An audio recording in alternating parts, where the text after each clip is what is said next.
जय हिंद साथियों। मैं हरि सिंह और आज आपके सामने लेकर आया हूँ साइंस के बाद हिंदी का टॉपिक। और जैसा कि मैंने आपको बताया था कि मैंने साइंस के महत्वपूर्ण टॉपिक्स यानी कह सकते हैं कि जितना भी आपके सिलेबस में उस सब सिलेबस से जितने एमसीक्यू बन सकते थे, मोस्ट इंपोर्टेंट प्रश्न बन सकते थे, उन प्रश्नों को मैं आपके सामने लेकर आया हूँ। और पिछले 3 वीडियो के अंदर मैंने पूरी की पूरी साइंस आपके पूरी कर दी है। यदि आपने वो वीडियो नहीं देखे साइंस के, तो आप जाकर जरूर देखें। बहुत ही लोगों ने देखे उन वीडियो को। और आज मैं आपके सामने शुरू कर रहा हूँ हिंदी। ठीक है। और हिंदी के अंदर जितने टॉपिक आपके पास हो, टोटल टॉपिक से जुड़े हुए इंपॉर्टेंट क्वेश्चंस देखिए। हिंदी के अंदर क्या है, बहुत सारे प्रश्न बन सकते हैं। जैसे मान लीजिए मैं विलोम शब्द लूँ ना, अब विलोम शब्द के अंदर मैं 1000 प्रश्न बना सकता हूँ। ठीक है। तो इसमें बहुत सारे प्रश्न है। ये प्रश्न सिर्फ आपके लिए प्रैक्टिस के माध्यम से आपके सामने रख रहा हूँ, ताकि आप कुछ प्रैक्टिस कर सको कि हाँ, कि मैं ये प्रश्न सही कर सकता हूँ या नहीं कर सकता। इसके अलावा ये प्रश्न पिछले कुछ कुछ एग्जाम के अंदर पूछे गए हैं, ताकि ये प्रश्न इंपॉर्टेंट भी है कि हो सकता है आपके परीक्षा के अंदर ये पूछे जाए। और मैं दावे के साथ कह सकता हूँ कि इतनी सारी अलग अलग पारी है आपके परीक्षा के अंदर, तो इनमें से प्रश्न बनने की संभावना 100% रहेगी। ठीक है। तो चलिए चलते अपन प्रश्नों की ओर। ज्यादा देर नहीं करेंगे, कुछ कुछ थोड़ी थोड़ी चीजें जो समझने की कोशिश करेंगे। बाकी पूरी आपने हिंदी पढ़ी हुई है, सिर्फ आपको प्रश्न का उत्तर देखने हैं। ठीक है। यदि चैनल को सब्सक्राइब नहीं किया तो चैनल को सब्सक्राइब करें, वीडियो को लाइक भी करें। और जो भी आपको सुझाव लगता है वो कमेंट बॉक्स में जरूर बताएं। जो भी वीडियो आपको नए बनाने चाहिए वो भी आप बताएं, ताकि मैं वो वीडियो भी आपके सामने लेकर आऊंगा। तो चलिए चलते हैं पहले प्रश्न की ओर। निम्न में से कौन सा शब्द भाववाचक संज्ञा है? निम्न में से कौन सा शब्द भाववाचक संज्ञा है? लोहा, बुढ़ापा, गिलास, मोहन। है ना। तो इसमें भाववाचक संज्ञा कौन सी है? बुढ़ापा है। बूढ़ा, बूढ़ा प्लस, ध्यान रखना, बूढ़ा प्लस आपा, इसको बोलते अपन बुढ़ापा। ठीक है। ध्यान रखना, आपा प्रत्यय लग रहा है एक संज्ञा के साथ। ठीक है। और ये संज्ञा कौन सी है? बूढ़ा। बूढ़ा होना यानी कि एक जातिवाचक संज्ञा होगी। आप कह सकते हैं कि बुढ़ापा जो भाववाचक संज्ञा बनी है वो एक जातिवाचक संज्ञा से बुढ़ापा बना हुआ है। तो बुढ़ापा जो भाववाचक संज्ञा वो किससे बनी है? जातिवाचक संज्ञा से बनी है। उसका मूल रूप कौन सा है? बूढ़ा। ठीक है ना। मूल रूप कौन सा है? बूढ़ा है। आगे नेक्स्ट प्रश्न। कुत्ता किस प्रकार की संज्ञा है? कुत्ता किस प्रकार की संख्या है? मान लीजिए आप कह रहे हैं कि कुत्ते, तो कुत्ते क्या है? बहुत सारे कुत्तों का ग्रुप है, उन सब के लिए आप कहने वाले, यानी एक तरह से क्या है, ये जातिवाचक संज्ञा है। तो आप कह सकते हैं कुत्ता क्या है? जातिवाचक संज्ञा। किसी पर्टिकुलर इंसान के बारे में कह रहे हैं, एक पॉइंट टू पॉइंट कह रहे हैं कि ये उस तरफ, मान लो यह कुत्ता, यह कुत्ता कहते हैं, ये क्या हो जाएगा? व्यक्तिवाचक संज्ञा हो जाएगी, क्योंकि अब पर्टिकुलर कुत्ते की ओर आप इशारा कर रहे हो। तो कुत्ता शब्द किस प्रकार की संख्या है? जातिवाचक संज्ञा। मान लीजिए गाय, तो गाय क्या है? जातिवाचक संज्ञा। ये बहुत सारी गायों की बात है यहाँ पर हो रही है। भारत शब्द, भारत शब्द किस प्रकार की संज्ञा है? जातिवाचक, व्यक्तिवाचक, भाववाचक, द्रव्यवाचक। देखिए भारत, भारत क्या एक भारत है? भारत कहेंगे तो एक देश हो गया। तो एक पर्टिकुलर किसी न किसी भूभाग की तरफ अपन इशारा कर रहे, तो ये क्या है? व्यक्तिवाचक संज्ञा है। निम्न में से कौन सा शब्द द्रव्यवाचक संज्ञा है? निम्न में से कौन सा शब्द द्रव्यवाचक संज्ञा है? तो देखिए पेन, हाथी, छात्र, नमक, 4 ऑप्शन है। द्रव्यवाचक का मतलब क्या होता है? जिनको गिना नहीं जा सके। ध्यान रखना, जिनको गिना नहीं जा सके। और इसमें कौन कौन सी चीज है जिसको गिन नहीं सकते, बताइए आप ना। पहला, छात्रों को गिन सकते हैं, भाई गिन सकते हैं। हाथी को गिन सकते हैं, गिन सकते हैं। पेन को काउंट कर सकते हैं। नमक को गिन सकते हैं क्या? नहीं। क्यों? नमक को तोला जा सकता है, गिना नहीं जा सकता। तो आपको पता है द्रव्य हो गया एक तरह से जिसको तोला जा सकता है, जिसको किसी के अंदर भरा जा सकता है, परंतु उसको गिना नहीं जा सकता। तो नमक इसका राइट आंसर है। ये प्रश्न अब आ सकता है क्योंकि एक परीक्षा के अंदर पूछा गया था, वही से मैंने इसको लिया है। आगे चलते हैं। ईमानदारी किस प्रकार की संज्ञा है? ईमानदारी किस प्रकार की संज्ञा है? तो ईमानदारी, ध्यान रखिए, ईमानदारी क्या है? ईमानदारी एक तरह से अपन कहे कि किसी के गुण हो गए, ये किसी के गुण हो गए, किसी के अंदर भाव है ईमानदारी के, यानी कि वो क्या है? भाववाचक संज्ञा है। रामायण किस प्रकार की संख्या है? ये देखिए रामायण आ गया। रामायण क्या है? रामायण का नाम आते ही अपन को पता है कि ग्रंथ है रामायण, अपना भारतीय ग्रंथ, हिंदू धर्म का पवित्र ग्रंथ, जिसमें राम, सीता, रावण ये सब होते। तो एक क्या बोलेंगे? पर्टिकुलर किसी न किसी ग्रंथ के बारे में अपन ने बोला है, तो व्यक्तिवाचक संज्ञा हुई। ये वीडियो आप पूरा देखिए, क्योंकि पूरा देखने पर ही आपको पता चलेगा कि कितने इंपॉर्टेंट प्रश्न मैंने इसमें रखे, कितने महत्वपूर्ण प्रश्नों का समावेश किया है आपके लिए। और ये आपके परीक्षा के लिए रामबाण साबित होंगे, ये मैं दावे के साथ कह सकता हूँ। ठीक है, तो वीडियो को अंत तक जरूर देखें और अपने सुझाव जरूर साझा करें कमेंट बॉक्स के अंदर। गाय शब्द किस प्रकार की संख्या है? जस्ट मैंने अभी बताया था, गाय क्या है? तो एक जातिवाचक संज्ञा है। आगे चलते। स्वयं, स्वयं किस प्रकार का सर्वनाम है? स्वयं किस प्रकार का सर्वनाम है? स्वयं किस प्रकार का सर्वनाम है? देखिए, स्वयं कार्य करना यानी कि निजवाचक, स्वयं के लिए हो रहा है। तो जहां पर भी निजवाचक आता है वो ध्यान रखना, अपने लिए। निजवाचक सर्वनाम किसके लिए यूज होता है? अपने लिए यूज होता है, अपने लिए यूज होता है। निजवाचक सर्वनाम अपने लिए यूज होता है, ये अपने को ध्यान रखना है। आगे चलते हैं। इनमें से कौन सा शब्द अन्योन्य वाचक सर्वनाम है? अन्योन्य वाचक सर्वनाम है। एक दूसरे, एक दूसरे यानी कि एक दूसरे के प्रति सर्वनाम की बात हो रही है। इसमें कोई पता नहीं अपने को किसका नाम है, समझ रहे आप? मान लीजिए दो लोग है, एक तो ये लोग आमने सामने बात करें, अपन ने बोला कि एक दूसरे का कर, अब ये एक नंबर है या एक ये एक नंबर, इसको कोई अपन डिफाइन कर नहीं सकते, परंतु ये पक्का पता गया तो ये एक होगा तो ये दूसरा होगा, ये दूसरा होगा तो ये एक होगा। ठीक है, तो इसको बोलते हैं अन्योन्यवाचक सर्वनाम की विशेषता दी जाती है। जो पढ़ता है वही पास होता है, जो पढ़ता है वही पास होता है। इसमें जो और वही क्रमशः कौन से सर्वनाम है? जो और वही कौन से सर्वनाम है? देखिए, जो पढ़ता है, जो यानी कि पढ़ना, यानी किस, कौन पढ़ता है? जो पढ़ता है, कोई आदमी है जिसका संबंध है, जिसका क्या है? संबंध बता रहा है।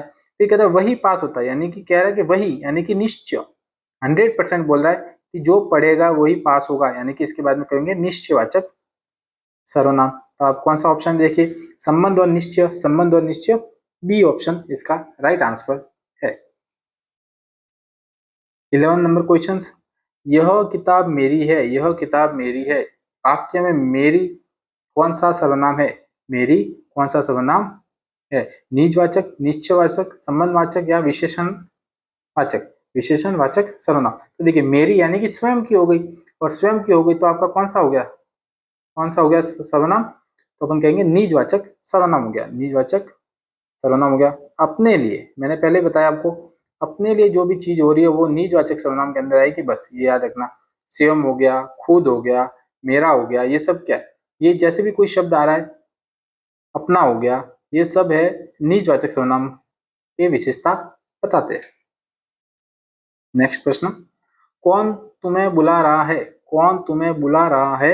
इस वाक्य में कौन सा सर्वनाम, कौन कौन सा सर्वनाम है? कौन यानी प्रश्नवाचक सर्वनाम, सीधी सी बात है, कोई दिक्कत इसमें होनी नहीं चाहिए। जिसने परिश्रम किया उसने सफलता पाई, ये देखिए जैसा भी आगे प्रश्न आया था ठीक वैसे ही, जिसने परिश्रम किया उसने सफलता पाई। जिसने, उसने, क्रमशः कौन से सर्वनाम है? तो देखिए, जिसने यानी संबंध, उसने यानी कि निश्चयवाचक सर्वनाम, इसका राइट आंसर। सभी विद्यार्थियों ने परीक्षा दी, इसमें सभी कौन सा सर्वनाम है?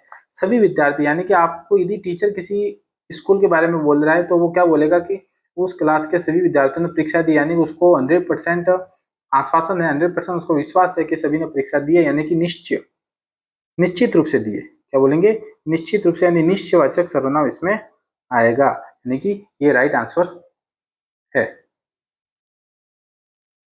आगे, इनमें से कौन सा निजवाचक सर्वनाम का उदाहरण है?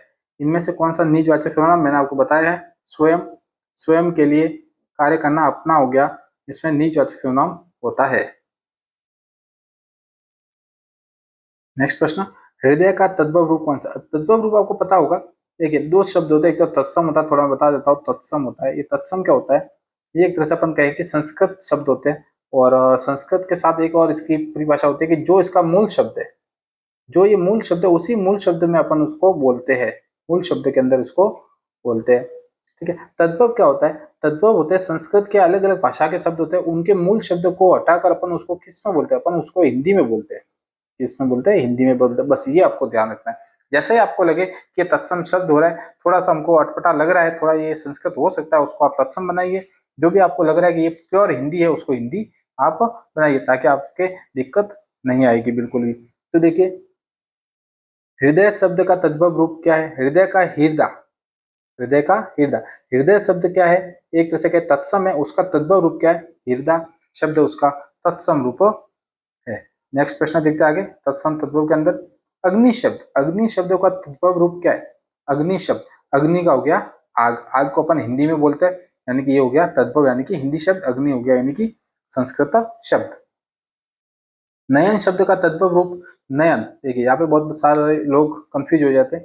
नयन शब्द का तद्भव रूप है, तो नयन क्या एक तरह से अपन कहते हो तत्सम शब्द है, ठीक है, और तद्भव रूप, तो इसका आंसर हो गया नैन, तेरे मस्त मस्त दो नैन, तो अपन कहेंगे नैन हो गए। ये नैन क्या है, तो नैन एक तरह से अपन कहे कि ये तद्भव रूप है, जिसको अपन हिंदी में बोलते हैं नैन को बाद में अपन बोलते हैं आंख।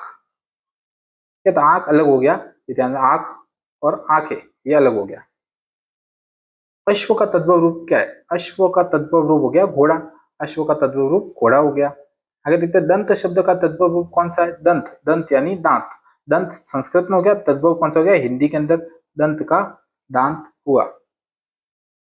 नगर का तद्भव रूप, नगर शब्द क्या है, तो फिर क्या है तत्सम है, ध्यान रखना ये नगर बहुत बार प्रश्न पूछा गया था जिसमें लोग कंफ्यूज हो जाते हैं, ये कौन सा है, तत्सम शब्द है नगर। और नगर का तद्भव रूप हो गया नगरिया, कौन सा, नगरिया, और नगरिया ही बाद में फिर अपभ्रंश होकर क्या बना है, नगरी बना है। तो आप नगरिया या नगरी, नगरी आ जाए तो नगरी करना है, नगरिया आ जाए तो पहले नगरिया करना है, फिर नगरी का ऑप्शन अपन देख सकते हैं, ठीक है, इसे आंसर।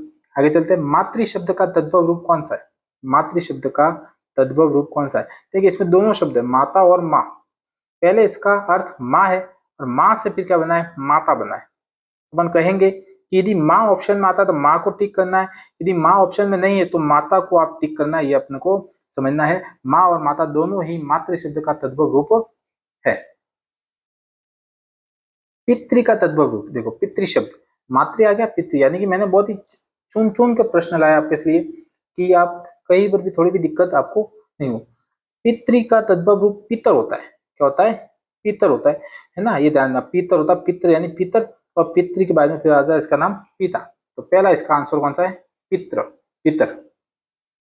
टमाटर किस श्रेणी का शब्द है, टमाटर किस श्रेणी का शब्द है, टमाटर किस श्रेणी का शब्द है, आपको ध्यान रखना है। तो टमाटर अपन बोलेंगे किस श्रेणी का है, तो बताइए आप किस श्रेणी का टमाटर है ना, तो टमाटर ध्यान रखना, टमाटर है विदेशी, टमाटर कौन सा है, विदेशी शब्द है, और ये पुर्तगाली भाषा से आया है, कहाँ से आया है, पुर्तगाली भाषा से। तो आप एक भी ये भी कह सकते हैं कौन सी भाषा का है, पुर्तगाली, टमाटर शब्द कौन सी भाषा का है, तो पुर्तगाली भाषा का है, पुर्तगाली शब्द है, या कह सकते हैं पुर्तगाली भाषा का है, ठीक है। चलिए आगे चलते हैं, आलू शब्द किस प्रकार का है, ये देखो आलू आ गया, आलू अपन बोलते हैं दैनिक भाषा में, पर आलू है कौन सा शब्द, ये आपको पता है क्या, नहीं पता होगा, तो ध्यान रखना, आलू भी विदेशी शब्द है, आलू भी क्या है, विदेशी शब्द है, और आलू भी पुर्तगाली भाषा है, पुर्तगाली भाषा। ये पुर्तगाली वाले थोड़े ज्यादा प्रश्न पूछे जाते हैं, बाकी फारसी में आपको पता चल जाएगा प्रश्न देखते ही, और शब्द देखते ही कि ये फारसी हो सकता है, इंग्लिश के शब्द आपको पता चल जाते हैं, परंतु ये पुर्तगाली शब्द जो अपन रेगुलर यूज करते हैं ये थोड़ी दिक्कत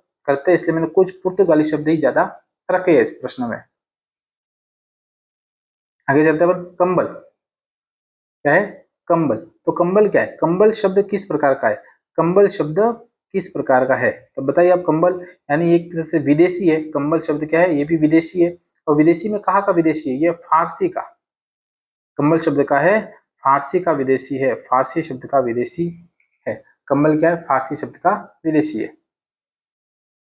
आगे चलते हैं, धनुष किस प्रकार का शब्द है, धनुष किस प्रकार का शब्द है, देखिए धनुष किस प्रकार का, तत्सम तद्भव देशज विशेषज विदेशी, है ना, तो धनुष है, ये ध्यान रखना, धनुष एक तत्सम शब्द है, संस्कृत भाषा का शब्द है धनुष, है ना, तत्सम शब्द यानी कि संस्कृत भाषा का शब्द है, मूल शब्द धनुष, मूल शब्द धनुष है।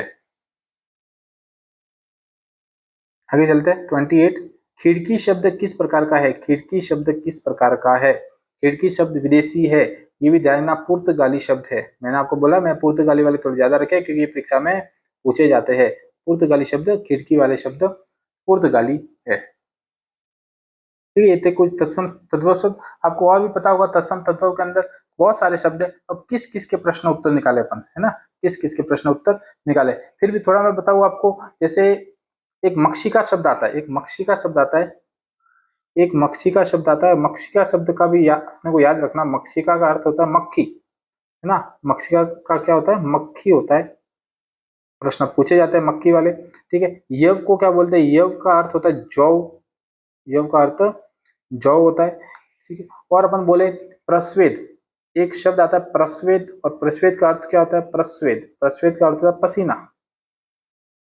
प्रस्वेद का अर्थ क्या होता है? पसीना होता है। तो ये कुछ चीजें ऐसी जो मेन मेन प्रश्न आपके सामने होने चाहिए, आपको याद होने चाहिए। ठीक है, चलते हैं अपन कुछ और प्रश्नों की ओर जो किसी दूसरे टॉपिक से संबंधित है। तो अपन चलते हैं, पहला अब संधि विच्छेद आ गया, चलो अपने सामने। लोकसभा का संधि विच्छेद क्या है? ये प्रश्न आया था पिछली बार वीडियो के अंदर, इसलिए मैंने इसमें रखा है। तो लोकसभा शब्द का संधि विच्छेद क्या होगा? लोक प्लस सभा, सीधा सा है, लोक प्लस सभा। लोक फिर कंफ्यूज हो जाता है अभ्यर्थी कि इसका संधि विच्छेद करना अपने को, कैसे करेंगे इसका? तो लोक प्लस सभा, लोक सभा। राजपति शब्द का सही संधि विच्छेद, राजपति, राजापति, राजपति यानी राजा का पति। अपन कहते हैं राजा पुत्र, राजा प्लस पुत्र, तय नहीं होता, राजा प्लस पुत्र यानी कि राजपुत या राजपुत्र, कैसे भी कह सकते हैं। ये आ की मात्रा इसमें हट जाती है, और जैसा कहे वैसे कैसे आगे लिख सकते हैं अपन। नरेंद्र शब्द का संधि विच्छेद क्या है? नरेंद्र शब्द का संधि विच्छेद क्या है? नरेंद्र शब्द का संधि विच्छेद नर प्लस इंद्र, नर प्लस इंद्र इसका आंसर है, नर प्लस इंद्र, नरेंद्र। महेंद्र का संधि विच्छेद बहुत बार परीक्षा में प्रश्न पूछे जाते हैं महेंद्र नरेंद्र के। तो महेंद्र का आपको पता होना चाहिए, महा प्लस इंद्र, महा प्लस इंद्र इसका संधि विच्छेद है, महा प्लस इंद्र। आगे प्रश्न चलते हैं अपन। दूरदशा का संधि विच्छेद, दूरदशा का संधि विच्छेद, दूरदशा का संधि विच्छेद। तो दूरदशा का संधि विच्छेद क्या होगा? दूर प्लस दशा, दूर प्लस दशा, दूर प्लस दशा, दूरदशा। तो ध्यान रखना, दूरदशा का अर्थ क्या है? दूर प्लस दशा। दूर के नीचे हलंत होगा, ये ध्यान रखना, दूर के नीचे हलंत होना चाहिए, तभी दूरदशा। जब ऊपर की मात्रा गई तो आपको पता होना चाहिए कि ये र है, और र कौन सा? ये आधा र है। ठीक है ना, ऐसे कभी प्रश्न आता है उसमें याद रखना ये आधा र है, और आधा र इसके ऊपर गया है, तो ये क्या है? अपन कह सकते हैं कि दूर, दूर दशा, दूर दशा इसका सही उत्तर है।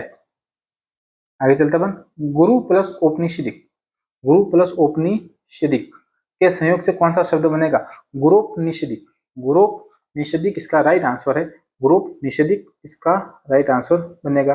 गुरु प्लस ओ गुरु, गुरोपनिषदिक, ऐसा कैसा इसका आंसर है। सूर्योदय शब्द का संधि विच्छेद क्या होगा? सूर्योदय शब्द का संधि विच्छेद क्या होगा? सूर्य प्लस उदय, सूर्य प्लस उदय, सूर्या प्लस उदय, आप कोई भी लगा सकते हैं। आप मुझे बताइए क्या इसका उत्तर है। तो इसका आंसर क्या है अपने पास? सूर्य प्लस उदय, सूर्योदय, सूर्य प्लस उदय, सूर्योदय। प्रत्येक शब्द का संधि विच्छेद क्या है? प्रत्येक प्रति प्लस एक, प्रत्येक प्रति प्लस एक इसका राइट आंसर है। अशिक्षित शब्द में कौन सा उपसर्ग है? देखो, अशिक्षित, अ प्लस शिक्षित, अ प्लस शिक्षित, शिक्षित एक पूर्ण शब्द है, और उसके आगे अपन ने उपसर्ग लगाया, ध्यान रखना। तो अ क्या है? उपसर्ग, अ उपसर्ग है। निश्चल शब्द में कौन सा उपसर्ग है? निश्चल शब्द में कौन सा उपसर्ग है? तो निश्चल, ध्यान रखना, निह प्लस चल। यदि आपने उपसर्ग पढ़े हैं तो निह प्लस चल, इसको फिर अपन कैसे करेंगे? निश्चल, निह प्लस चल को निश्चल अपन इसको पढ़ेंगे। नेक्स्ट है अपने पास, पाठक शब्द में कौन सा प्रत्यय है? पाठक शब्द में कौन सा प्रत्यय युक्त हुआ है, प्रयुक्त हुआ है? पाठक, पाठ प्लस क, पाठ प्लस क, पाठक यानी क प्रत्यय इसमें उपसर्ग या प्रयुक्त हुआ है, क प्रत्यय प्रयुक्त हुआ है। पठनीय शब्द में कौन सा प्रत्यय है? पठनीय शब्द में कौन सा प्रत्यय है? पठनीय शब्द, देखो, पढ़ना, पठनीय ना, पट प्लस निय, ना, पट प्लस निय इसका राइट आंसर है, पट प्लस निय, पठनीय यानी निय उपसर्ग इसमें है, निय उपसर्ग इसमें है। बहुत बार लोग क्या करते हैं, इसमें एक ऑप्शन आता है ईय ना, और उसमें अपन कैसे बोलते हैं? पठन प्लस ईय, ऐसा करके, और लोग इसको ईय को राइट कर लेते हैं। मैंने ऐसे ऑप्शन ऐसे रखे कि ज्यादा आपको दिक्कत ना हो। चलिए प्रश्न का उत्तर देखिए, आप पहले पढ़िए आप। अनुचित शब्द में कौन सा उपसर्ग है? अनु, अन, अचित। बहुत ही अच्छा प्रश्न है, इंपोर्टेंट करिएगा इस प्रश्न को, क्योंकि ऐसे प्रश्न पूछे जाएंगे, इंपोर्टेंट इसमें कर दीजिए। अनुचित शब्द में कौन सा उपसर्ग है? अनु, अन, अचित। पहले आपको ध्यान रखना, उपसर्ग प्रत्यय में क्या होता है कि मूल शब्द क्या है? मूल शब्द इसका क्या होगा? देखिए, उचित होगा कि नहीं होगा? होगा, उचित शब्द होगा। अब उचित के आगे क्या लगा है? अन, जब अन लगेगा और ऊ के साथ मिलेगा तो ये क्या हो जाएगा, नु हो जाएगा, अनुचित हो जाएगा। यानी अपन क्या बोलेंगे, अन उपसर्ग इसके साथ लगा हुआ है, अन उपसर्ग इसके साथ अटैच है। विद्यार्थी शब्द में कौन सा है, विद्या प्लस अर्थी, विद्यार्थी शब्द में पड़ता है विद्या प्लस अर्थी है। दुर्बल शब्द में कौन सा उपसर्ग है, दुर्बल शब्द में कौन सा उपसर्ग है, देखिए दुर्बल शब्द में कौन सा उपसर्ग है, मैंने वापस बताया था आपको, मूल शब्द क्या है, बल, मूल क्या है, बल, बल के आगे अपन ने दू लगा दिया। अब ऊपर मात्रा आ रही है, ऊपर ये मात्रा का मतलब क्या, आधा र, तो आधा र कर दो इसको, ये क्या गया, दुर्बल, तो दुर्बल इसका राइट आंसर है।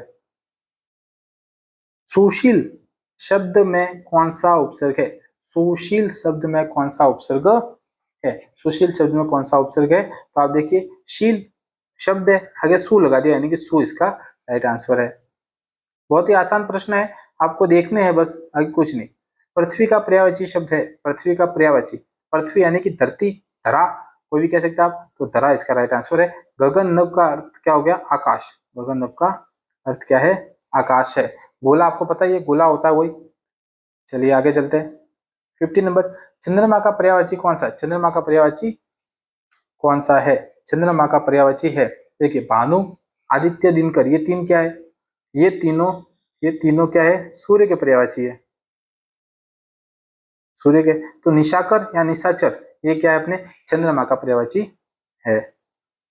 सूर्य का पर्यायवाची शब्द वापस आ गया, शशि, राकेश, दिवाकर, सुधाकर, राकेश, दिवाकर और सुधाकर। आप दीजिए प्रश्न, क्या इसका आंसर है, तो ये कहते हैं दिवाकर है जो इसका उत्तर है, दिवाकर, दिवाकर क्या है, सूर्य का पर्यायवाची है, दिवाकर सूर्य का पर्यायवाची है। नेक्स्ट चलते हैं अपन, जल का पर्यायवाची शब्द कौन सा है, जल का पर्यायवाची शब्द तोय, जल का क्या है, तोय, तोय एक क्या है, जल का पर्यायवाची शब्द है। ठीक है, बहुत सारे अच्छे अच्छे प्रश्न लेकर आ रहा हूं आपके सामने, इसलिए इस चैनल को आप सब्सक्राइब जरूर करें, ताकि मुझे मोटिवेशन मिलेगा और आपके मिले बेहतर बेहतर से बेहतर एक तरह से मैं वीडियो लेकर आऊंगा। यदि आपने साइंस के, विज्ञान के वो 5 प्रश्नों के लिए, ध्यान रखना, विज्ञान के 5 प्रश्नों के लिए आपने यदि वीडियो नहीं देखे तो आप जरूर देखें, आप बहुत बड़ा मिस कर दोगे, क्योंकि उसके अंदर मैंने टॉपिक वाइज प्रश्न रखे। उसके अलावा एक मैंने लास्ट वीडियो के अंदर आनुवंशिकी की जो शब्दावली है, आपको ध्यान रखना, आनुवंशिकी शब्दावली के नाम से आपके अंदर एक टॉपिक है, उस आनुवंशिकी की शब्दावली को मैंने उसमें लिखा है और आपके सामने बताया है। बहुत ही अच्छी तरीके से उसकी डिस्क्रिप्शन, व्याख्या की है कि इस शब्द को क्या बोलते हैं, उस शब्द को क्या बोलते हैं, जेनेटिक्स क्या होता है, जेनेटिक डिसऑर्डर क्या होता है, म्यूटेशन क्या होता है, जीन क्या होता है, डीएनए, आरएनए क्या होता है, वो सब पूरे मैंने एक तरह से उसमें डिस्क्रिप्शन में लिखे। तो आप उस वीडियो को जरूर देखें, ताकि आपके साइंस के प्रश्न गलत होने से बच सके। तो चलिए अपन चलते हैं हिंदी के नेक्स्ट प्रश्न की ओर। 53 नंबर प्रश्न है, वायु का पर्यायवाची शब्द है, वायु का पर्यायवाची शब्द क्या है, अनिल, अंबु, पावक, धरा, अनिल, अंबु, पावक, धरा। तो इसका राइट आंसर क्या है, अनिल, राइट आंसर क्या है, अनिल। ध्यान में, अनिल वायु, अनल मतलब क्या होता है, आगे अपन देखेंगे अनल मतलब क्या होता है, आप जितने सोच के रखिए, आगे प्रश्न एक आएगा अनल का, उस अनल में अपन देखेंगे। सिंह का पर्यायवाची क्या है, सिंह का पर्यायवाची है केसरी, केसरी को सिंह बोलते हैं, सिंह को केसरी बोलते हैं। अग्नि का पर्यायवाची आ गया, देखिए अभी बोला था मैंने अनल, अग्नि का पर्यायवाची क्या हो गया, अनल हो गया, अग्नि का पर्यायवाची अनल। अब आप कह सकते हैं अनिल व अनल क्या है, अनिल और अनल क्या है ना, दोनों कह सकते हैं। अनल का मतलब आग, अनिल का मतलब वायु, हवा। ठीक है, दोनों आप इसमें याद रखने को रखने हैं, कभी भी प्रश्न ऐसे बन सकते हैं, आपको कंफ्यूजन में ला सकते हैं। विद्या का पर्यायवाची, विद्या का पर्यायवाची पता है अपने को, सरस्वती, विद्या का पर्यायवाची सरस्वती, विद्या, सरस्वती विद्या की देवी कहलाती है, इसलिए उसको सरस्वती भी कहते हैं। गंगा का पर्यायवाची शब्द, गंगा, माता गंगा, गंगा मैया, भागीरथी के नाम से भी जानी जाती है, इसलिए उसका ये पर्यायवाची हो गया। ये तीनों नदियां अलग अलग अपने पास है। नेक्स्ट प्रश्न, कमल का पर्यायवाची शब्द है, कमल, कमल का पर्यायवाची शब्द है, तो ध्यान, पंकज, कमल को अपन पंकज भी बोलते हैं, तो कमल का पर्यायवाची कौन सा है, पंकज, पंकज कमल का पर्यायवाची है। आर्द्र का विलोम, आर्द्र का विलोम क्या है, आर्द्र का विलोम शुष्क, आर्द्र यानी नमी ना, गीला वो भी कह सकते आप, और शुष्क यानी कि सूखा, शुष्क यानी कि सूखा, शुष्क यानी सूखा। ठीक है। प्रश्न देखिए, आप सोच रहे होंगे मैं चारों ऑप्शन करो, अब चारों ऑप्शन करवाने जितना टाइम ना आपके पास है ना मेरे पास है, क्योंकि सिलेबस बहुत बड़ा है। आपने पहले से हिंदी पढ़ी हुई है, अब आपको सिर्फ प्रश्न और उसके उत्तर को समझना है कि मैं कैसे उन प्रश्नों को सही कर सकता हूँ जो मेरे से गलत हो सकते हैं। ठीक है, तो चलिए चलते हैं नेक्स्ट प्रश्न की ओर। व्योम।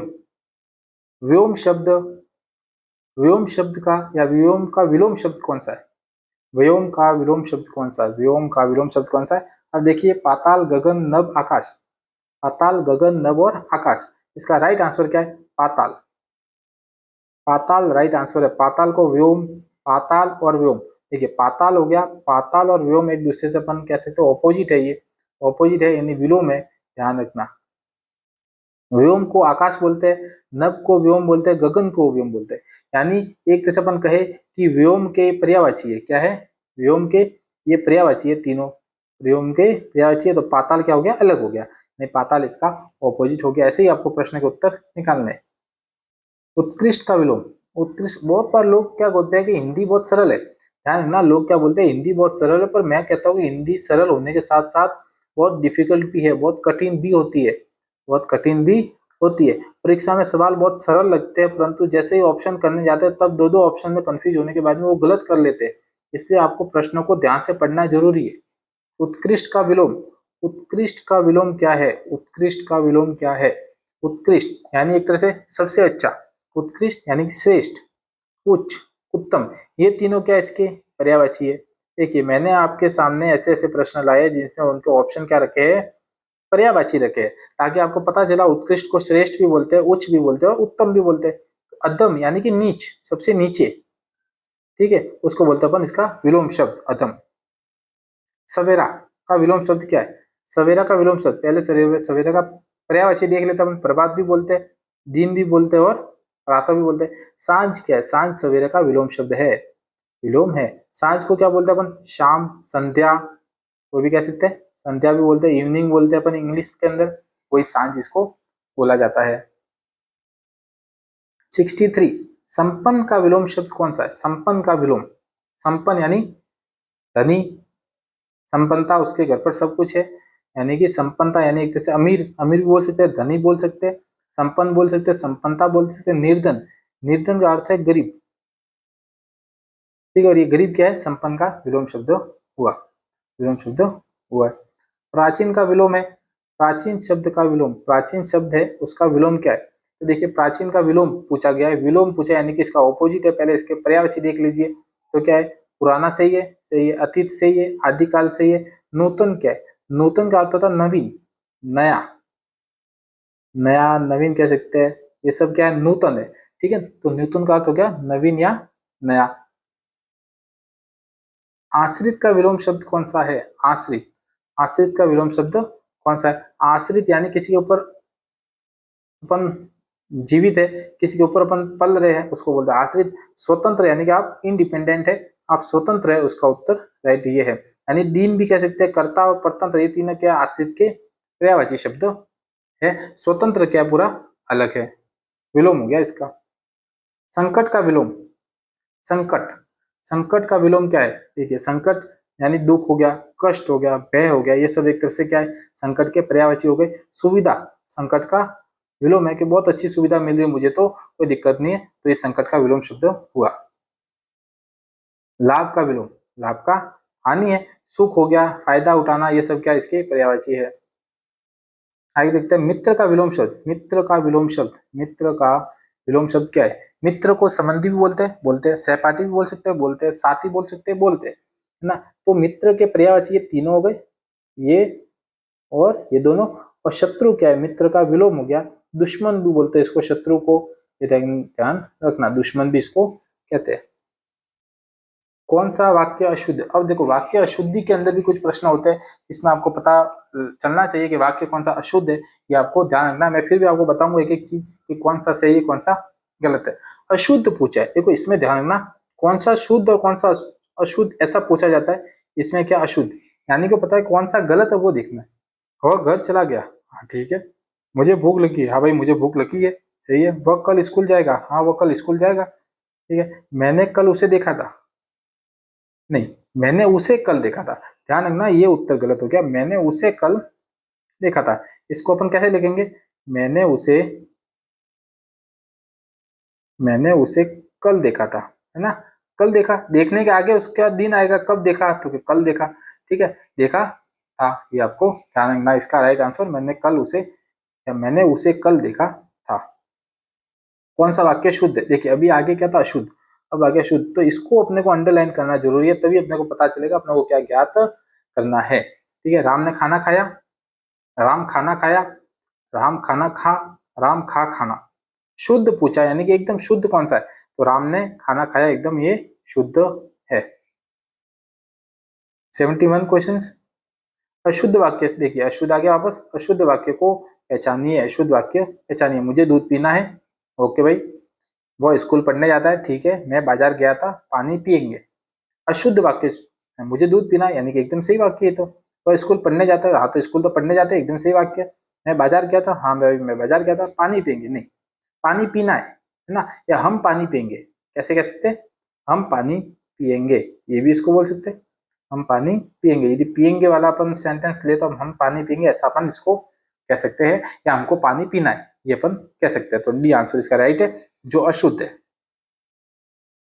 मैंने उससे किताब लिया, अच्छा, मैंने उससे किताब लिया, ये वाक्य अशुद्ध क्यों है, ये वाक्य अशुद्ध क्यों है। तो आप देखिए, अब अशुद्धि का कारण पूछा है, तो आपको ये समझना है कि क्या कारण है, क्यों कारण है। मैंने उससे किताब लिया, किताब लिया होता है, किताब ली होता है, यानी अपन कह सकते हैं कि अपन ये लिंग संबंधी अशुद्धि है ना। इसको अपन को ली बोलना था, एक तरह से स्त्रीलिंग में आना था, और तो अपन ने लिया बोल दिया, पुरुष वाक्य में बोल दिया, तो क्या है, अपन क्या बोलेंगे, लिंग भेद में त्रुटि है, लिंग भेद में त्रुटि है। ठीक है, राइट आंसर लिंग भेद में त्रुटि है।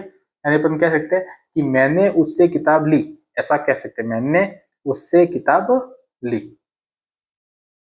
कौन सा वाक्य अशुद्ध है, कौन सा वाक्य अशुद्ध है, देखिए, गाड़ी तेज दौड़ रही है, वह पुस्तक पढ़ रहा है, मोहन बाजार गया था, मुझे किताब पढ़ता है, मुझे किताब पढ़ता है सही है कि नहीं, मैं किताब पढ़ता हूँ, क्या है, मैं किताब पढ़ता हूँ, ये अपन कह सकते हैं, मैं किताब पढ़ता हूँ।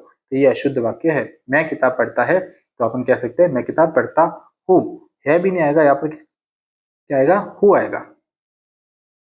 तुम बाजार जाएगा, अच्छा, तुम बाजार जाएगा, वाक्य में त्रुटि क्या है, वही बात है, तुम बाजार जाएगा, तुमको बाजार जाना है ना, या तुम बाजार जाओगे, तो अपन क्या बोलेंगे, वचन की त्रुटि है, वचन की त्रुटि है, इसके अंदर वचन की त्रुटि है। अपन क्या बोल सकते हैं, तुम बाजार जाओगे, ऐसा अपन को कहना चाहिए, तुम बाजार जाओगे, तुम बाजार जाओगे।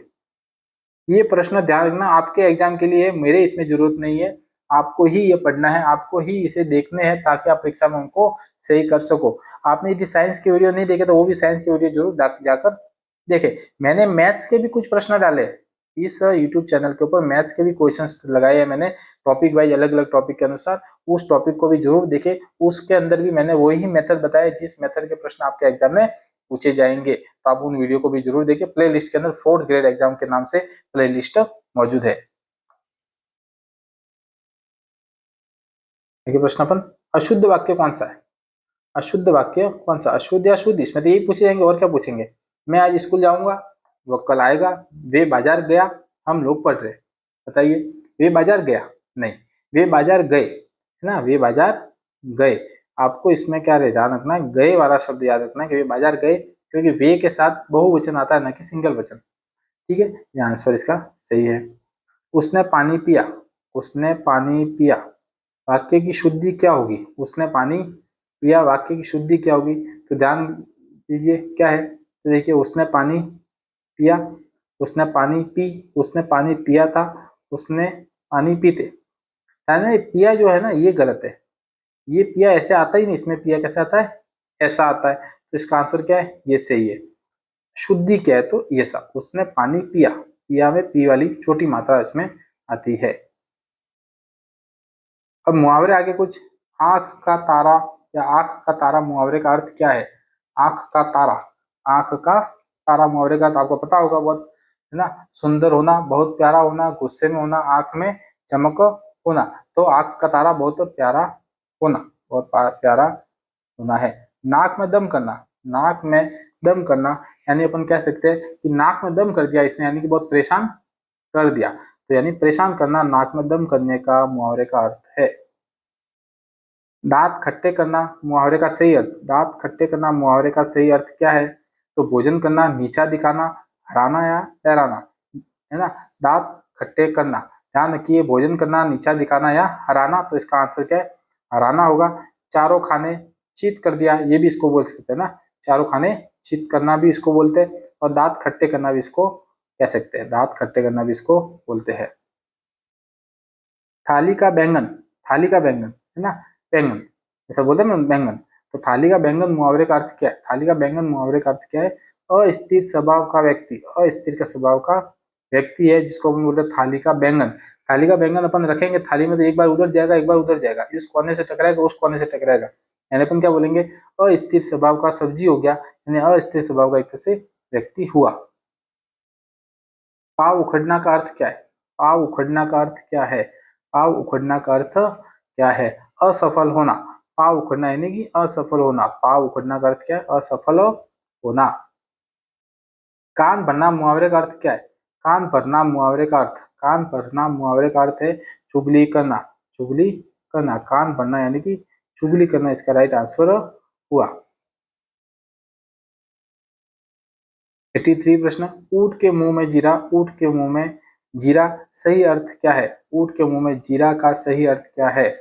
ऊंट के मुंह में जीरा है तो कहते हैं कि आवश्यकता से बहुत कम, आपका पेट तो बहुत बड़ा है और आपके पेट में सिर्फ एक रोटी डाली जा रही है, तो ऐसा ऊंट के मुंह में जीरे के बराबर साबित होगी, यानी आवश्यकता से बहुत कम होना ऊंट के मुंह में जीरे का सही अर्थ है। मन मारना, मन मारना का अर्थ क्या है?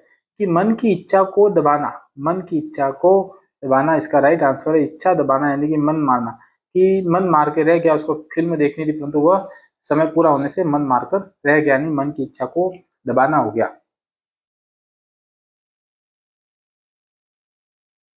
आगे चलते अपन, लोकोक्ति है कुछ, जैसा बोओगे वैसा काटोगे का अर्थ क्या है? जैसा बोओगे वैसा काटोगे का अर्थ क्या है? तो आपको पता है, जैसा काम करोगे वैसा फल मिलेगा, जैसा काम वैसा फल, जैसा काम वैसा फल।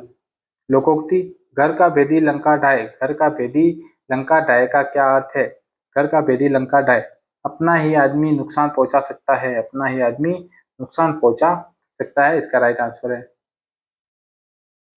हाँ, अब देखो, आपके सबसे बड़ा एक तरह से आपके सामने जो वेटेज है वो कार्यालय में लिखे जाने पत्रों का है, और पत्रों से संबंधित बहुत बार परीक्षा में प्रश्न पूछे जाते हैं, वो आपको देखने है।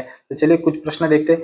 कार्यालय में लिखे जाने वाले, कार्यालय में लिखे जाने वाले पत्र दो प्रकार के होते हैं, दो प्रकार के होते हैं, व्यक्तिगत सरकारी, औपचारिक अनौपचारिक, आधिकारिक अर्ध आधिकारिक, या व्यक्तिगत या सामाजिक। तो इसका राइट आंसर है आधिकारिक या अर्ध आधिकारिक, ऑफिशियल या अर्ध ऑफिशियल, है ना, ऐसा अपन कह सकते हैं।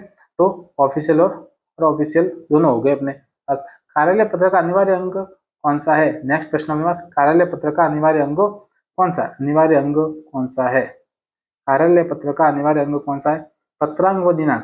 देखिए, आप यदि कार्यालय में है और वहां पे कोई पत्र देखना चाहे तो आप उसका पत्रांक देखेंगे एक तो, और पत्रांक के साथ क्या क्या देखेंगे? उसकी दिनांक देखेंगे, तभी उसका अपने को पता चलेगा। और इसी का अपने को रेफरेंस भी देना पड़ता है, संदर्भ भी देना पड़ता है अलग पत्र के अंदर। तो ये संदर्भ का अर्थ क्या है? ध्यान रखना, ये संदर्भ का अर्थ क्या होता है? कि किसी अन्य पत्र का लिंक देना या किसी अन्य पत्र के बारे में बताना ना, या जुड़ा भी बोल सकते हैं, किसी अन्य पत्र से जुड़ा होता है तो उसको भी अपन संदर्भ के अंदर लिखते हैं। पत्र के आरंभ में दिए गए संक्षिप्त विवरण को क्या कहते हैं? पत्र के आरंभ में दिए गए संक्षिप्त विवरण को क्या कहते हैं? क्या बोलते हैं संक्षिप्त विवरण को? ध्यान देना, सब्जेक्ट बोलते हैं अपन, विषय भी कह सकते हैं इसको, प्रसंग भी बोल सकते हैं, ठीक है, विषय भी बोल सकते हैं, प्रसंग भी बोल सकते हैं, जिसके अंदर अपन एक लाइन दो लाइन के अंदर लिखते हैं कि कह सकते हैं मुझे छुट्टी, तो मुझे अवकाश दिलाने बाबत, ये पत्र हो गया, मुझे अवकाश दिलाने बाबत। कह सकते हो अभी, मुझे राज्य से बाहर जाने के लिए अवकाश देने बाबत, ये अपन क्या कहते हैं? इसको प्रसंग कहते हैं। कार्यालय पत्र का प्रारूप किस नियम से निर्धारित होता है? कार्यालय पत्र का प्रारूप किस नियम से निर्धारित होता है? नियम का निर्धारण पूछा गया, ध्यान रखना, नियम से निर्धारित होता है ऐसा पूछा गया है। तो ध्यान रखना, राजभाषा की जो नियमावली होती है अपने मर्जी से नहीं चलता, ये राजभाषा की जो नियमावली है उसके भाषा से ही चलता है, उसके नियम से चलता है। अपन को लेटर कैसे लिखना है, मान लीजिए इधर अपने ऑफिस का नाम हो गया, इधर अपने ईमेल फोन हो गया, इधर अपने पास एक क्रमांक हो गया, क्रमांक के सामने एक दिनांक हो गई, फिर अपन किसको भेजे प्रेषित उसका नाम हो गया, फिर यहाँ पे प्रसंग आ गया अपने पास, एक प्रसंग आ गया, फिर अपन यहाँ से पॉइंट करके अपना जो लेटर है वो लिख रहे हैं, लास्ट में यहाँ पर साइन आ गए। एक तरह से ये क्या है, ये राजभाषा के नियमावली के अंदर उल्लेखित है, ताकि ऐसे अपन उसको कह सकते हैं प्रारूप है पूरा। पत्र के अंत में, पत्र के अंत में प्रेषक के नाम के नीचे क्या लिखा जाता है? पत्र के अंत में प्रेषक के नाम के नीचे, प्रेषक के नाम के नीचे क्या लिखा जाता है? पद नाम लिखा जाता है, पद नाम लिखा जाता है। मान लीजिए मेरा नाम है हरि सिंह, ठीक है, और हरि सिंह लिख रहा हूं मैं पत्र के नीचे, और इस नाम के नीचे क्या लिखेंगे? मेरा पद नाम क्या लिखेंगे? तो वरिष्ठ सहायक लिखेंगे। ये क्या है? तो अपन कह सकते हैं कि ये एक तरह से पद नाम है, कि पहले तो व्यक्ति का नाम है, फिर उसके पद का नाम है, उसके ऊपर यहाँ पर क्या होते हैं? हस्ताक्षर होते हैं। यहाँ पे क्या होते हैं? हस्ताक्षर होते हैं, ठीक है, पद नाम लिखा जाता है। अर्ध आधिकारिक पत्र किसे भेजा जाता है? अर्ध आधिकारिक पत्र, पत्र किसे भेजा जाता है? अर्ध आधिकारिक, ध्यान में, अर्ध आधिकारिक। ये कहते हैं समान पदस्थ अधिकारियों को, अपने से न तो ऊपर है ना नीचे है, समान पद है, यानी सभी एक ही जिला लेवल पर बैठे, सभी एक ही तहसील लेवल पर बैठे हुए, वो सब पद क्या होता है? एक समान होता है। तो समान पदस्थ अधिकारियों को भेजने के लिए अर्ध आधिकारिक पत्र भेजे जाते हैं। प्रश्न है अपने पास, कार्यालय में पत्र भेजने से पहले किसकी आवश्यकता होती है? कार्यालय में पत्र भेजने से पहले किसकी आवश्यकता होती है? चार ऑप्शन है, लिफाफा, स्वीकृति, अनुमोदन, डाक टिकट या पिन कोड। अनुमोदन को अपन कह सकते हैं सैंक्शन भी बोल सकते हैं, ध्यान रखना। तो ये इंग्लिश में एक शब्द आ जाता है सैंक्शन। तो ये शब्द भेजने से पहले एक तरह से साइन की आवश्यकता होती है, स्वीकृति की आवश्यकता होती है, अनुमोदन की आवश्यकता होती है। अनुमोदन को अपन रिकमेंडेशन भी बोल सकते हैं।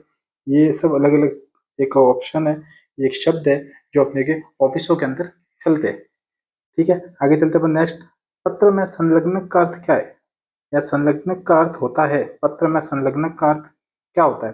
तो ध्यान रखना, संलग्न, संलग्न का अर्थ होता है अटैच करना ना, ऐसा आप कह सकते हैं अटैच करना। अटैच का अर्थ क्या होता है? जोड़ना, है ना, यानी कि जोड़े गए कागजात, पत्र के साथ जोड़े गए कागजात को अपन क्या बोलते हैं? संलग्नक कहते हैं। मसविदा ड्राफ्ट का उपयोग कब किया जाता है? मसविदा ड्राफ्ट का उपयोग कब किया जाता है?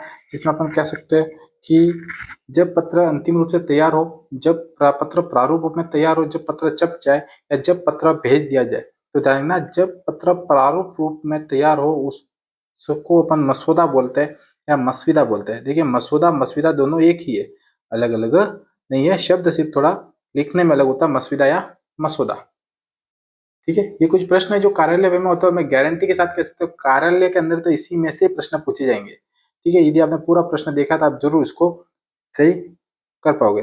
प्रतिज्ञापन, प्रतिज्ञापन डीओ लेटर का प्रयोग कब किया जाता है?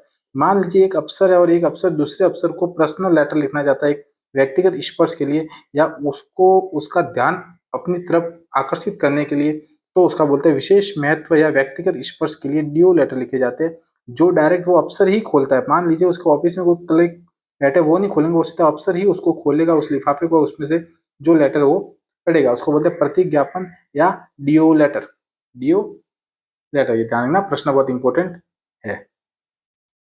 आगे अपना विज्ञप्ति या प्रेस रिलीज का मुख्य कार्य क्या है, मुख्य उद्देश्य क्या है? प्रेस रिलीज, विज्ञप्ति, देखो दोनों इंग्लिश हिंदी दोनों लिख रहा हूँ, यानी कि आपको पता चलेगा प्रेस रिलीज यानी कि विज्ञप्ति। सरकारी नीति की जानकारी जनता को देना, सरकारी नीति की जानकारी जनता को देना प्रेस विज्ञप्ति का और प्रेस रिलीज का उद्देश्य होता है, ठीक है। नेक्स्ट प्रश्न अपने पास, ज्ञापन मेमोरेंडम, ज्ञापन मेमोरेंडम का उपयोग, ज्ञापन मेमोरेंडम का उपयोग किस लिए किया जाता है? तो ध्यान रखना, कार्यालय के आदेश के लिए, नियम तथा जानकारी संप्रेषित करने के लिए, जानकारी भेजने के लिए ज्ञापन का प्रयोग होता है। किसी को ज्ञापन देना है कि हाँ भाई हमारे यहाँ पर ऐसी ऐसी चीजें हुई थी, तो उसको बोलते अपन ज्ञापन, आदेश देते हैं उसको। अधिसूचना नोटिफिकेशन सामान्यतः कहाँ प्रकाशित की जाती है? कहाँ प्रकाशित की जाती है? कार्यालय के भीतर की जाती है क्या? अखबार और राजपत्र गजट में की जाती है? जी भाई, अखबार और राजपत्र गजट में नोटिफिकेशन जारी की जाती है। जैसे भी आपके सामने कोई एग्जाम की विज्ञप्ति आती है, उसकी नोटिफिकेशन भी एक तरह से अपन कहे कि इंटरनेट पर और अखबार के अंदर उसकी नोटिफिकेशन भी भेजी जाती है, ना, अखबार या राजपत्र गजट के अंदर प्रकाशित होती है। 100 नंबर का प्रश्न है, सरकारी नियमों कानूनों में परिवर्तन की सूचना किसके माध्यम से दी जाती है? किसके माध्यम से दी जाती है? सरकारी नियमों और कानूनों में परिवर्तन की सूचना किसके माध्यम से दी जाती है? तो ध्यान देना, नोटिफिकेशन, अभी जस्ट अपन ने बोला नोटिफिकेशन यानी अधिसूचना है जो राजपत्र या अखबार के अंदर प्रकाशित करनी होती है, अखबार के अंदर प्रकाशित करनी होती है। नोटिफिकेशन अधिसूचना। नेक्स्ट है प्रपत्र फॉर्म का मुख्य उद्देश्य क्या है। प्रपत्र फॉर्म का मुख्य उद्देश्य क्या है। प्रपत्र बोलते हैं अपन फॉर्म को। मान लीजिए कोई प्रपत्र दो, तो प्रपत्र क्या है, एक फॉर्म है, ठीक है, एक फॉर्म होता है। तो सूचनाएं, ध्यान रखना, सूचना एक समान रूप से एकत्रित करना प्रपत्र या कह सकते हैं अपन फॉर्म का उद्देश्य एक समान रूप से। ध्यान रखना, जैसे मान लीजिए 100 लोगों को 100 एक जैसे प्रपत्र दिए, तो अपने सामने क्या आ गया, 100 लोगों का एक समान डेटा अपने पास उपयुक्त हो गया, तो उसी डेटा को अपन क्या बोलते हैं, प्रपत्र बोलते हैं। निविदा टेंडर किससे संबंधित है। निविदा टेंडर किससे संबंधित है। देखिए निविदा टेंडर, अपन टेंडर तो समझ में आ गया होगा आपको। टेंडर यानी किसी चीज का टेंडर देते हैं अपन, तो उसके लिए अपन किसी चीज को कोई ठेके पर देते हैं या कोई चीज अपन उसको कार्य करने के लिए देते हैं, उससे पहले अपन उसके पास निविदा मंगवाते हैं, अलग अलग लोगों के पास टेंडर मंगवाते हैं। उसके बाद में एक बोर्ड बैठता है, वो बोर्ड उस टेंडर में से सबसे कम जो राशि है और जो अच्छी गुणवत्ता वाला जो राशि उपलब्ध करवा रहा है, जो वस्तु उपलब्ध करवा रहा है, उसको ऐसे सिलेक्ट किया जाता है। वही ये निविदा टेंडर होता है, जिसको अखबार के अंदर भेजा जाता है लोगों के सामने, और फिर उसी अखबार की कटिंग के साथ अपन उसका एक टेंडर निकालते हैं। निविदा टेंडर किससे संबंधित है। माल सेवा की आपूर्ति हेतु प्रस्ताव आमंत्रित करने के, प्रस्ताव हो गया ना, प्रस्ताव आमंत्रित करने के लिए निविदा टेंडर की जरूरत पड़ती है, और होनी भी चाहिए और होती भी है, जिससे पारदर्शिता रहती है, जिससे भ्रष्टाचार पर नियंत्रण रहता है। प्रेस विज्ञप्ति सामान्यतः कौन जारी करता है। प्रेस विज्ञप्ति सामान्यतः कौन जारी करता है। प्रेस विज्ञप्ति ध्यान रखना कौन जारी करता है, सरकारी विभाग या जनसंपर्क विभाग करता है, ठीक है। प्रेस विज्ञप्ति। ज्ञापन के प्रेषक के हस्ताक्षर के साथ साथ, ज्ञापन में प्रेषक के हस्ताक्षर के साथ साथ क्या लिखा होता है या क्या क्या आवश्यक होता है। प्रेषक के हस्ताक्षर के साथ साथ ध्यान रखना पदनाम होता है और विभाग का नाम होता है। मैंने आपको बताया ज्ञापन में प्रेषक, ये प्रेषक के साइन है यहाँ पर ना, यहाँ पे नाम है, यहाँ पे पद नाम है, यहाँ पर अपना कार्यालय का नाम हो जाएगा, ठीक है। तो ऐसे अपने को याद रखना है, सबसे ऊपर नाम, फिर पद नाम, फिर कार्यालय नाम या विभाग का नाम। निविदा पत्र में क्या नहीं होता। देखिए अच्छा प्रश्न है आपके पास। नहीं होता पूछा, यानी 3 चीजें होती है, और मैं तीनों प्रश्नों के लिए होता लिखता तो तीनों प्रश्न अलग अलग बनते। मैंने इसमें नहीं होता तो एक चीज अलग लिख दी है, इसको आपको देखना है। यदि आपको पता है तो आप बताइए, नहीं तो फिर मैं बताता हूँ। निविदा पत्र में क्या नहीं होता। देखिए आपूर्ति की शर्तें होती है क्या, हाँ भाई होती है, आपूर्ति की शर्तें होती है। निविदा की अंतिम तिथि भी होती है निविदा पत्र के अंदर, ये भी ध्यान रखना है ना। आपूर्तिकर्ता के निजी राय नहीं, आपूर्तिकर्ता की निजी राय इसमें कुछ नहीं होती। इसमें जो गवर्नमेंट ने फाइनल किया है, जो निविदा देने वाले ने फाइनल किया, जो निविदा जारी करने वाले ने फाइनल किया है, वही नियम फाइनल होंगे। जारी करने वाले ने जो किया वही फाइनल होंगे, इसमें निजी राय नहीं होगी। यानी कि इसका उत्तर है। अनुमानित लागत भी पूछी जाती है, लागत ऊपर नीचे हो सकती है, ऐसा भी उसमें लिखा हुआ होता है। तो आपूर्ति की शर्तें, निविदा की अंतिम तिथि भी होती है और अनुमानित लागत भी होती है। 106 है अधिसूचना ज्ञापन में मुख्य अंतर क्या है। अधिसूचना और ज्ञापन में मुख्य अंतर क्या है। अधिसूचना और ज्ञापन में मुख्य अंतर क्या है। देखिए अधिसूचना आम जनता हेतु भेजी जाती है, हाँ भाई है। ज्ञापन आंतरिक सूचना हेतु भेजा जाता है, सही बात है, एकदम पहला ऑप्शन ही सही है। अधिसूचना आम जनता के लिए नोटिफिकेशन भेजी जाती है राजपत्र और अखबार के अंदर, अखबारों के अंदर होती है, और ज्ञापन आंतरिक संचार हेतु भेजा जाता है। 107 राम सो रहा है, इस वाक्य में कौन सी क्रिया हो रही है। अब देखिए क्रिया के प्रश्न आगे कुछ अपने पास, इससे पहले जितने भी प्रश्न वो सब अपने पास एक तरह से कार्यालय संबंधी जो भी शब्दावली उनसे संबंधित प्रश्न थे। तो राम सो रहा है, इस वाक्य में कौन सी क्रिया है। राम सो रहा है यानी कि एक आदमी एक ही कार्य कर रहा है, यानी अपन कह सकते हैं अकर्मक क्रिया है, अकर्मक क्रिया है, ठीक है। आगे चलते अपन नेक्स्ट प्रश्न। मोहन ने आम खाया, मोहन ने आम खाया। देखो मोहन ने खाया भी है और खाया भी क्या है, आम खाया। तो खाया किस प्रकार की क्रिया है, तो खाया एक सकर्मक क्रिया है, सकर्मक क्रिया। हाँ भाई उसने खाया है, उसने खाया है तो सकर्मक उसकी क्रिया हो गई। वह गाना गा चुका है, वाक्य में गा चुका है किस प्रकार की क्रिया है। वाक्य में गा चुका है किस प्रकार की क्रिया है, क्रिया है। तो सहायक क्रिया वो मुख्य क्रिया, सहायक क्रिया भी है और मुख्य क्रिया भी है, दोनों इसमें शामिल होती है। पढ़ना पुण्य है, वाक्य में पढ़ना किस प्रकार की क्रिया है। पढ़ना पुण्य है, वाक्य में पढ़ना किस प्रकार की क्रिया है। पढ़ना पुण्य है, ध्यान रखना, तो पढ़ना किस करके अनिश्चित क्रिया है, इन्फिनिटिव है, कुछ फिक्स नहीं है, पढ़ते रहते हैं अंतिम तक, अंतिम जीवन होता है तब तक पढ़ते रहते हैं, यानी पढ़ना पुण्य का काम है, अनिश्चित क्रिया उसमें है। वह रो पड़ा, इस वाक्य में पड़ा शब्द किस प्रकार की क्रिया है। वह रो पड़ा, इस वाक्य में पड़ा शब्द किस प्रकार की क्रिया है। तो रोने के साथ वो गिर गया, यानी कि एक तरह से सहायक में हो गया ये ना। रो तो रहा ही था, वो रोने के साथ साथ में वो गिर गया, यानी सहायक क्रिया होगी रोने के साथ साथ, तो इसको बोलेंगे सहायक क्रिया। बालक ने चित्र बनाया, बालक ने चित्र बनाया, इस वाक्य में बनाया किस प्रकार की क्रिया। देखिए कितने आसान आसान प्रश्न में लेकर आया होगा, इसलिए ना आपको लग रहे होंगे ये आसान है ना, ये आसान है नहीं है, ये ध्यान रखना आप। बालक ने चित्र बनाया, इस वाक्य में बनाया किस प्रकार की क्रिया है, बनाया किस प्रकार की क्रिया है, तो ध्यान रखना सकर्मक क्रिया है, चित्र है, उस चित्र को बनाया है ना, तो सकर्मक है, सकर्मक क्रिया के रूप में इसको जानेंगे अपन।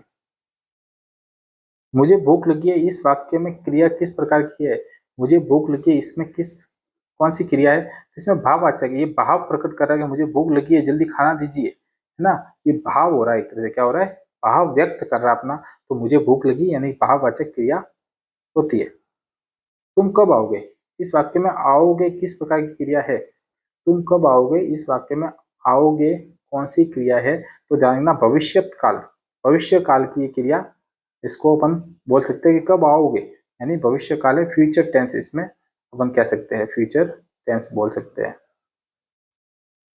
राम ने फल खा लिया, राम ने फल खा लिया, वाक्य में खा लिया क्या है, खा लिया क्या है, राम ने फल खा लिया, खा लिया क्या है, तो देखो फल है, फल के साथ में खाना, यानी खाना पूरा हो गया, संयुक्त क्रिया हो गई है, ये क्या होगी, संयुक्त क्रिया होगी, एक फल खा रहा था वो खा लिया हो गया पूरा, अब संयुक्त क्रिया पूरी हो गई, तो राम ने फल खा लिया। आगे ये प्रश्न बहुत ही अच्छे होते हैं, जल्दी सही हो जाता है, 2-3 बार इनको पढ़ना जरूरी होता है, इसलिए मैं आपके सामने 2-3 पढ़ रहा हूँ। वह सोने लगा, वह सोने लगा, वाक्य में लगा किस प्रकार की क्रिया है, वह सोने गया था, ध्यान रखना, अब वो सोने लग गया ना, वह सोना या वह सोने लगा है, सोना भी एक तरह से क्रिया है, ध्यान रखना, एक सोना भी क्रिया है, और लगा इसके साथ लगा एक तरह से ये सहायक क्रिया है, यह एक सहायक क्रिया, सहायक के अंदर ये शब्द लगा हुआ है। मुझे सोना है, तो सोना क्या है, सोना एक क्रिया हो गई। ठीक है, आगे प्रश्न नेक्स्ट, वाक्य राम बाजार जाता है, राम बाजार जाता है किस काल का उदाहरण है, राम बाजार जाता है किस काल का उदाहरण है, राम बाजार जाता है किस काल का उदाहरण है, बताइए। तो जाता है तो है, तो अपन कह सकते हैं प्रेजेंट कंटिन्यूस, प्रेजेंट टेंस ना, प्रेजेंट टेंस हो गया, प्रेजेंट सिंपल भी बोल सकते हैं अपन, प्रेजेंट सिंपल टेंस हो गया, यानी अपन क्या बोलेंगे, वर्तमान सामान्य काल, वर्तमान सामान्य काल, सिंपल यानी सामान्य काल हो गया। नेक्स्ट है 118 प्रश्न, वह कल पुस्तक पढ़ रहा था, वह कल पुस्तक पढ़ रहा था, इसमें क्या है, इसमें वह कल पुस्तक पढ़ रहा था, ध्यान रखना, पढ़ रहा था, तो कल है, भूत हो गया, पहली बात तो ये वर्तमान हट गया, भूत पढ़ रहा था, अब कितनी पढ़ी वो उसको पता अपने को नहीं है, तो भूत अपूर्ण काल, भूत अपूर्ण काल, देखो पढ़ रहा था, अब कितनी पढ़ी ये थोड़ी पता है, पढ़ रहा था क्या पता आज भी पढ़ रहा है क्या, वो अपने को पता नहीं है, तो अपूर्ण काल इसको बोलेंगे, अपूर्ण काल इसको बोलेंगे ना। अब देखिए वाक्य, मैंने खाना खा लिया था, मैंने खाना खा लिया था यानी भूत आ गया, खा यानी भूत, लिया था यानी खत्म कर दिया, यानी भूत पूर्ण काल, भूत पूर्ण काल, भूत पूर्ण काल अपन बोलेंगे परफेक्ट टेंस, क्या बोलेंगे, परफेक्ट टेंस अपन इसको कहेंगे।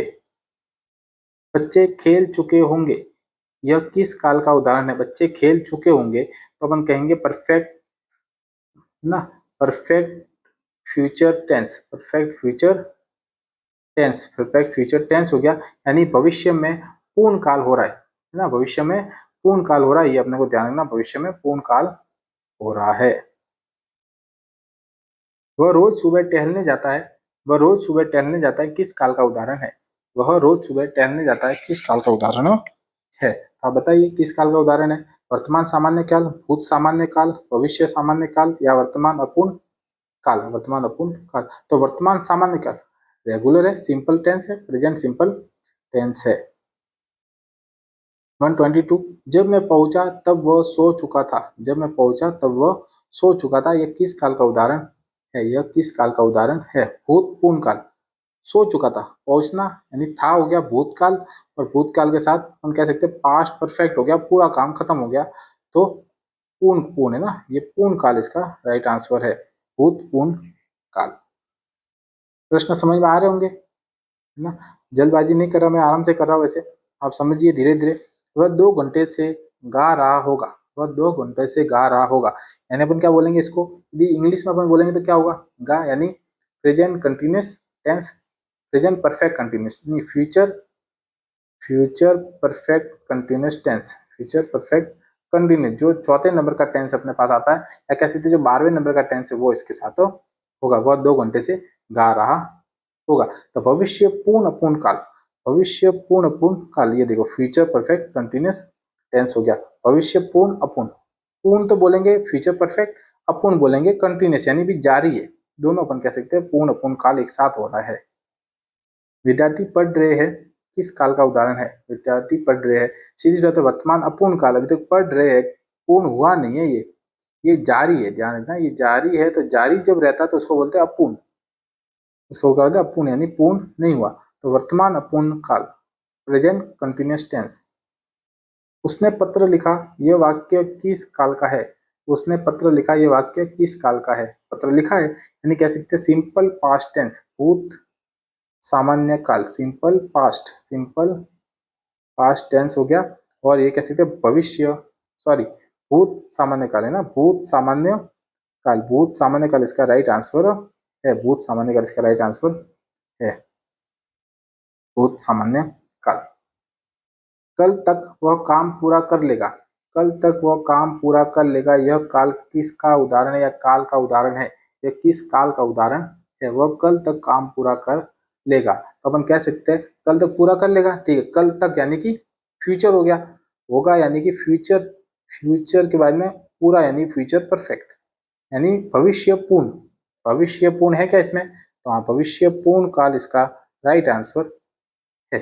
नेक्स्ट 130 नंबर प्रश्न, मैंने पत्र लिख दिया है, मैंने पत्र लिख दिया है, ये वाक्य किस काल में है, मैंने पत्र लिख दिया है, तो आपको पता है वर्तमान पूर्ण काल, यानी मैंने पत्र लिखा है यानी वर्तमान हो गया, पूरा हो गया, तो परफेक्ट टेंस हो गया, कौन सा परफेक्ट हो गया, सिंपल परफेक्ट, या कह सकते हैं प्रेजेंट परफेक्ट कह सकते हैं ना, प्रेजेंट परफेक्ट कह सकते हैं, वर्तमान पूर्ण काल इसका राइट आंसर है।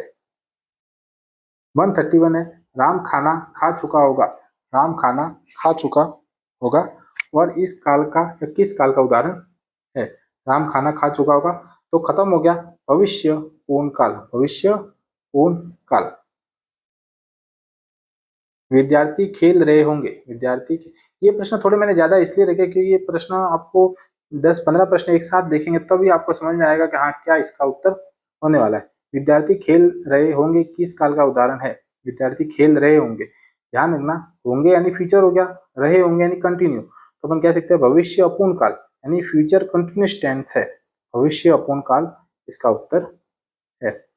गांव में मेला लगा करता था, गांव में मेला लगा करता था किस काल का वाक्य है, पहले मेला लगा करता था, ध्यान रखना, यानी अपन कहेंगे भूत सामान्य काल या हैबिचुअल, पहले लगता था, एक तरह से रेगुलर है, ये रेगुलर आदत थी, ध्यान रखना, तो अपन कह सकते हैं हैबिचुअल एक चीज होती है जिसमें अपन बोलेंगे पास्ट टेंस, क्योंकि पिछले साल से या पिछले सालों से चल रहा है। 134 है, जब तक तुम आओगे, जब तक तुम आओगे मैं भोजन कर चुका होऊंगा, मैं भोजन कर चुका होऊंगा, तो इसमें कौन सा टेंस आएगा बताइए आप, आओगे यानी कि फ्यूचर हो गया, पूर्ण काल यानी कि आओगे मैं खत्म कर लूंगा, भोजन कर चुका यानी कि future perfect, future perfect tense, future perfect tense, ये फ्यूचर परफेक्ट टेंस हो गया। और ये कौन सा कह सकते हैं अपन, भविष्य पूर्ण काल, भविष्य पूर्ण काल इसका राइट आंसर है। 135, मौन गाना गा रहा है, मौन गाना गा रहा है किस काल का उदाहरण है, प्रेजेंट कंटिन्यूस का है, बहुत ही सिंपल है, वर्तमान अपूर्ण काल, वर्तमान अपूर्ण काल। अब मैं कहूँ तो शायद आपको थोड़ा समझ में आ गया होगा कि खत्म हो गया काल तो परफेक्ट में आ जाएगा, खत्म होना यानी कि परफेक्ट में आ गया, चल रहा यानी कि कंटिन्यूस में आ गया, ठीक है, ये थोड़ा ध्यान अपने को रखना है, ज्यादा है नहीं दिमाग में लगाने की जरूरत। हाँ, वह दौड़ता है किस काल का उदाहरण है, वह दौड़ता है, दौड़ता है यानी कि प्रेजेंट हो गया, वर्तमान हो गया, अब वर्तमान में सामान्य क्या लें, simple tense, simple present tense, present simple tense.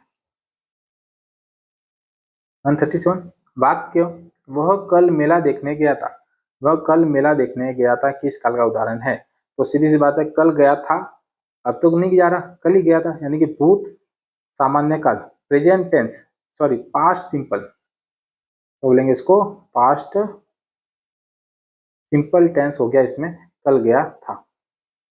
वह 2 घंटे से पढ़ रहा था, 2 घंटे से पढ़ रहा है, यानी कि अपन कहे कि future present perfect continuous tense, present perfect continuous tense, वर्तमान अपूर्ण अपूर्ण काल, वर्तमान पूर्ण अपूर्ण काल।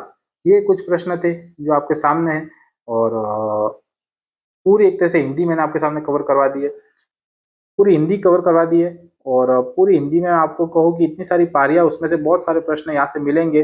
जैसे ही परीक्षा हो जाएगी उसके बाद में मैं जरूर आपके सामने आऊँगा और आपके सामने बताऊंगा कि इस वीडियो से ये प्रश्न इसमें मिले थे। आशा करता हूँ वीडियो अच्छा लगा होगा। वीडियो अच्छा लगा तो इसको लाइक जरूर करें, कमेंट भी करें और वीडियो अपने दोस्तों के साथ शेयर भी करें। इस चैनल को सब्सक्राइब नहीं किया तो चैनल को सब्सक्राइब करें तथा हिंदी की वीडियो को अपने दोस्तों के साथ भेजें। जय हिंद।